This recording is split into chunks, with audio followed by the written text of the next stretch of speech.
व्याकरण की एक ऐसी समस्या जिसने 5वीं शताब्दी ईसा पूर्व संस्कृत के विद्वानों को छका दिया था, यानी ये कहें कि उन्हें पूरी तरह से पराजित कर दिया था। आखिरकार आज उस पहेली को भारतीय छात्र ने सुलझा दिया। कैम्ब्रिज विश्वविद्यालय के में सेंट जॉन्स कॉलेज के ऋषि राज पोपट ने भाषा विज्ञान के पिता पाणिनि के सिखाए गए एक नियम को डिकोड करके यह कामयाबी हासिल की है। यह खोज किसी भी संस्कृत शब्द को पैदा करना संभव बनाती है। मंत्र और गुरु सहित व्याकरण के नजरिए से लाखों सही शब्दों का निर्माण इससे हो सकता है। इस खोज ने पाणिनि की सराहनीय भाषा मशीन का इस्तेमाल करना आसान बना डाला है। पाणिनि की भाषा मशीन को इतिहास की सबसे बड़ी बौद्धिक उपलब्धियों में से एक माना जाता है। संस्कृत विशेषज्ञों ने राज पोपट की खोज को बहुत ही क्रांतिकारी बताया है। अब इसका मतलब यह हो सकता है कि पाणिनि का व्याकरण पहली बार कंप्यूटर पर पढ़ाया जा सकता है, मतलब कंप्यूटर पर अब संस्कृत का इस्तेमाल भी किया जा सकेगा।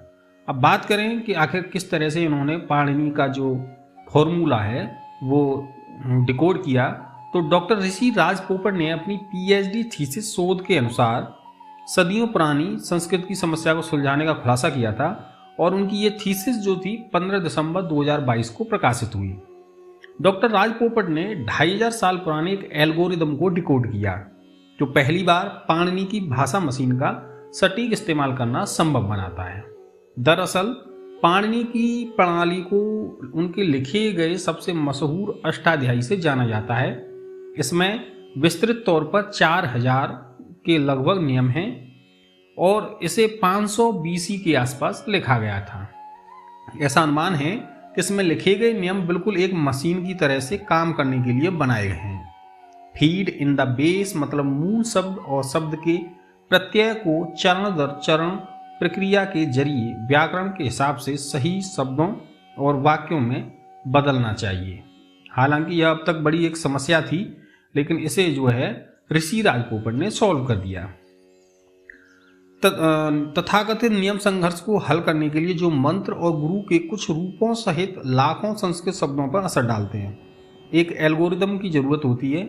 पाणिनि एक मेटा रूल सिखाया था। मेटा रूल से मतलब होता है कि एक नियम जो अन्य नियमों को के इस्तेमाल को नियंत्रित करता है। इसे राज पोपट ने 1.4.2 विप्रतिषेध पर कार्य कहा है। हमें यह तय करने में यह मदद करने के लिए एक नियम संघर्ष की स्थिति में कौन सा नियम लागू किया जाना चाहिए, लेकिन पिछले 2500 वर्षों से विद्वान ने इसे मेटा रूल की गलत व्याख्या की थी और वे अक्सर व्याकरण के हिसाब से गलत नतीजे प्राप्त करते हैं।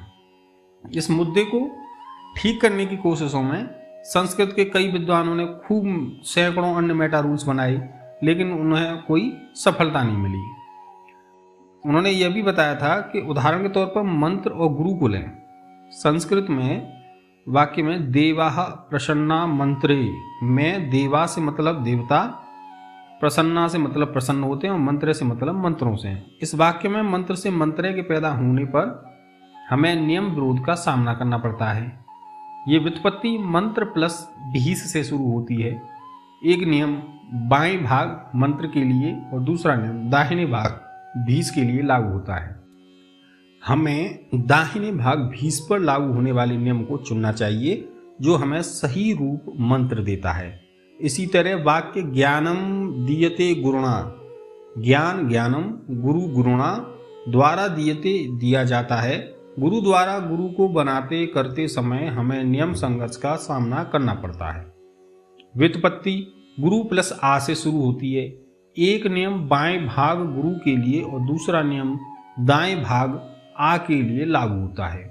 हमें दाहिने भाग अ पर लागू होने वाले नियम को चुनना चाहिए जो हमें सही रूप गुरुणा देता है। पोपट की इस खोज का बड़ा मतलब यह है कि अब हमारे पास एल्गोरिदम यानी गणितीय समस्याएं हल करने के लिए कुछ निर्धारित नियम है जो पाणिनि के व्याकरण को चलाता है। हम संभावित तौर पर व्याकरण को कंप्यूटरों को सिखा सकते हैं, तो ये इसीलिए सबसे ज़्यादा महत्व रखती है। अब बात करें ऋषि राज पोपट के बारे में, तो 27 साल के ऋषि राज पोपट मुंबई के बाहरी इलाके में पैदा हुए थे और संस्कृत से उन्हें बचपन से ही लगाव रहा। यही वजह रही कि उन्होंने हाई स्कूल में संस्कृत विषय को चुना उन्हें इस भाषा से ऐसा प्यार था कि उन्होंने मुंबई में अर्थशास्त्र से ग्रेजुएशन करने के बाद अनौपचारिक तौर पर पाणिनि की संस्कृत व्याकरण भी सीखनी शुरू कर दी और एक रिटायर्ड प्रोफेसर ने उन्हें पाणिनि की व्याकरण पढ़ाई। ऑक्सफोर्ड में पोस्ट ग्रेजुएशन करने के बाद उन्होंने सैकड़ों ऐसे लोगों को खत लिखे जो उन्हें पैसे की मदद कर सकते थे। आखिर साल 2017 में वो दिन आया जब उन्हें सेंट जॉन्स कॉलेज और कैम्ब्रिज के एशियाई और मध्य पूर्व अध्ययन संकाय में पीएचडी करने का मौका मिला।